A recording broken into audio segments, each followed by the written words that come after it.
During the Russian Civil War, the line of the Romanov Royal Family was brought to a bloody end. Emperor Nicholas, Empress Alexandra, and their 5 children were executed by firing squad, and their bodies desecrated. Just how one of the most powerful dynasties could end in such a manner is a story of a doomed foreign policy, a disastrous war, and internal strife with Russia that saw the disturbing end of the Romanovs. It is perhaps helpful to start with the situation when Tsar Nicholas Romanov ascended the throne. His father, Alexander III, had sought to repeal a great number of the reforms carried out in the 1860s. Nicholas was shielded from much of the duties of ruler, with his father planning to only start his education in the matter when he reached his 30s. However, Alexander III was assassinated, and the 26-year-old Nicholas was thrust into the assuming title of Tsar. At his coronation, gifts were to be handed out to the thousands of well-wishers. It was thought that 500,000 turned out onto the field. Rumours began to spread that there were not enough gifts, causing the swell of people to rush forward. Some people found themselves trapped, fallen into a ditch as the weight of the crowds crushed them. Many more were suffocated in the crush of bodies. The police presence was not enough to control the panic and the crowd. In the end, 1,389 people were killed, many by suffocation or trampled to death, with as many as 20,000 injured. Tsar Nicholas was noted to have shown little reaction to the tragedy, continuing plans to attend a festive ball that very same night. This tone-deaf response would be the running theme during his reign, one where he was seen to be out of touch with the needs of his people. As for his family, Nicholas, by all accounts, married for love. He fell for Princess Alex, a member of the German aristocracy. The two would marry a few weeks after the death of Alexander III. Empress Alexandra, as she was then known, struggled to gain acceptance in Russia. She was seen as prudish for not engaging in the affairs of noblemen and women, and did not host as many banquets or balls as might have been expected. But her major crime was her inability to give Nicholas an heir. She birthed 4 daughters, those being Olga, Tatiana, Maria, and Anastasia. Under the Pauline laws, women could not inherit the throne if there were any male Romanovs. Nicholas's brothers and uncles would become Tsar if he did not have a son. The couple turned to all manner of medical and spiritual quackery in hopes of having a son. Eventually, the couple succeeded in giving birth to Alexei in 1904. However, Alexei was born with a condition called haemophilia, often called the royal disease. Haemophilia is a medical condition in which the ability of the blood to clot is severely reduced, causing the sufferer to bleed severely even from a slight injury. Alexei was a frail and sickly boy, at constant risk of a fatal accident. Because of this, the Tsar would rely on many doctors and healers. He was often in severe pain and kept separate, the most infamous and arguably the most influential being Grigory Rasputin, who was held in high regard for his ability to deal with Alexei's condition. But in all likelihood, his interventions to remove doctors from treating Alexei meant the young boy was no longer given aspirin, a medication that makes haemophilia that much worse. In 1904, the Russo-Japanese War began. The Russian and Japanese expansions brought the two empires into close proximity. Japan's ascendancy into the region potentially blocked Russia's own expansions into China.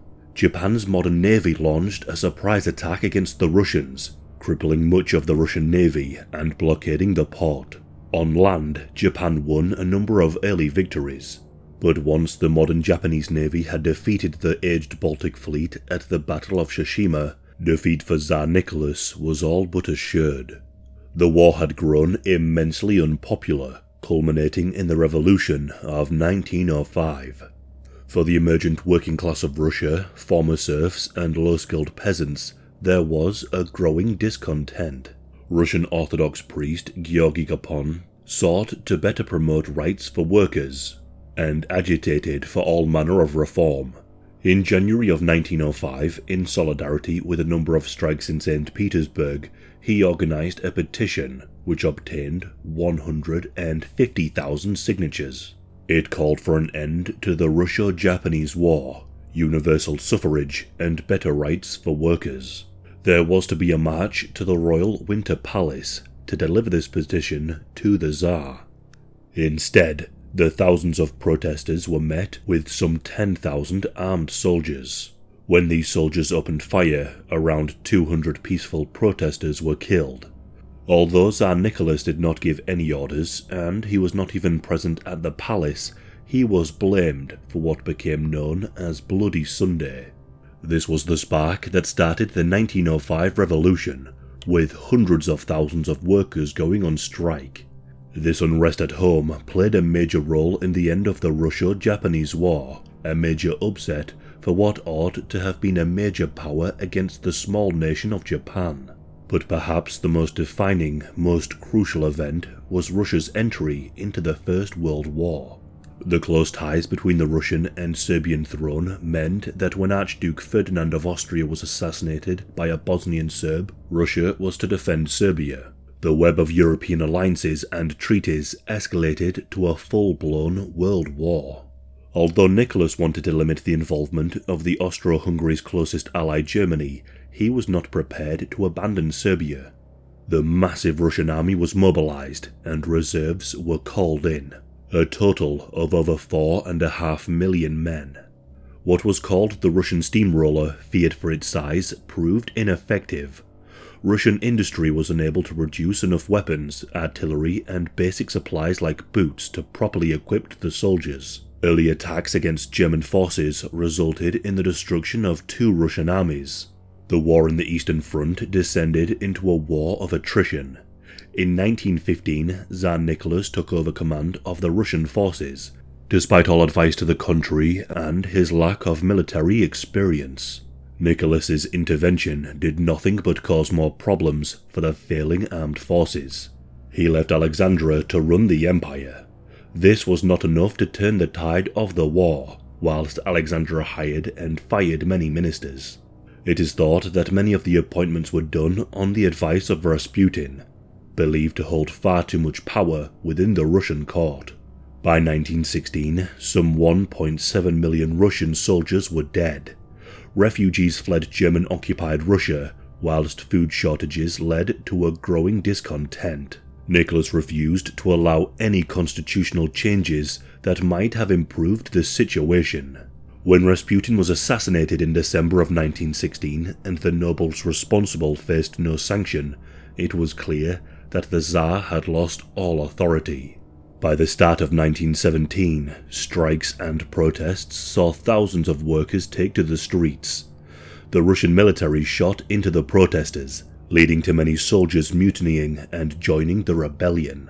By the end of February, the Tsar returned to Petrograd, but the revolutionaries were in control of the railways and palace guards had abandoned their posts. He was left with little option other than to abdicate.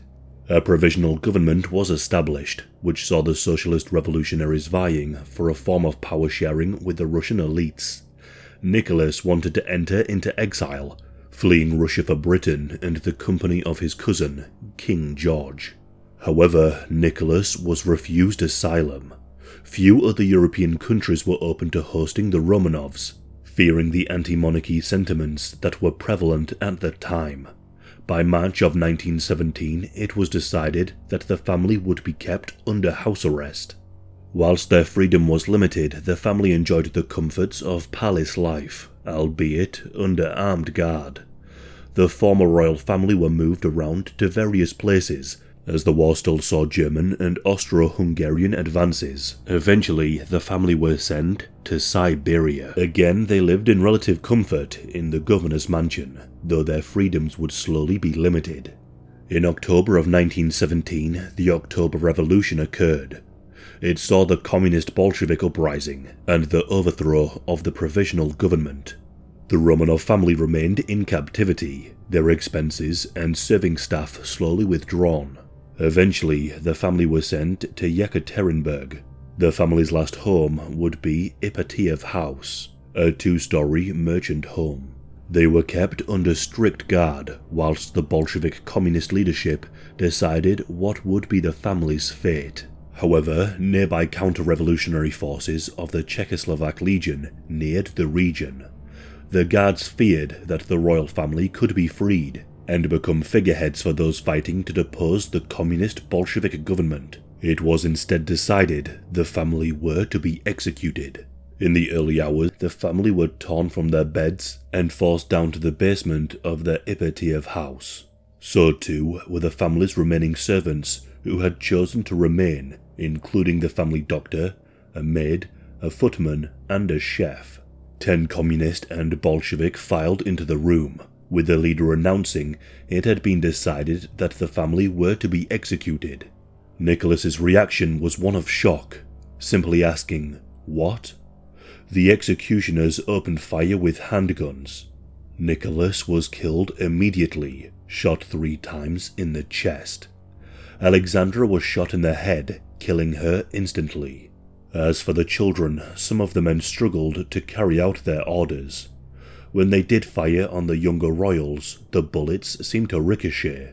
Olga, Tatiana, Maria, and Anastasia had between them almost 1.5 kilos of diamonds and other jewels sewn into their clothing. These were designed to pay for safe passage or to bribe guards should the need arise. Yet they acted as a form of body armor. As the young royals lay wounded, begging for mercy, the sisters were finished off with bayonets and a shot to the head. After about 20 minutes, the Romanovs were dead. The bodies were stripped of any valuables and loaded into trucks. They were driven to a nearby mine shaft and the bodies were mutilated in a bid to disguise their identity, using acid to burn away the skin, and they were chopped up.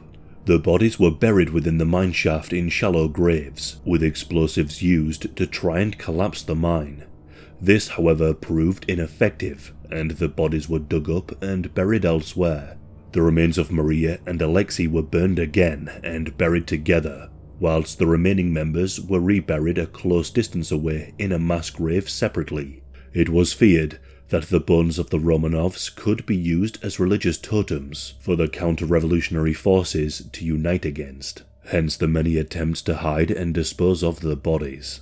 It would not be until 1979 that the larger grave was uncovered, though it would not be until 1998 that a formal identification was carried out. The bodies were interred at the St. Peter and Paul Cathedral in St. Petersburg on the 17th of July 1998. This was the 80th anniversary of their assassination. The bodies of Maria and Alexei were not discovered until 2007, leading to speculation as to whether one of the daughters survived the ordeal. It was the youngest daughter, Anastasia, who was thought to have escaped, leading to films speculating as to her fate. The murder of Tsar Nicholas and his family was brutal. His rule was largely one of incompetence, thrust into a role he was not prepared for during a time of immense change. His inability to deal with the horrors of the First World War and the numerous revolutionaries led to his abdication and his execution.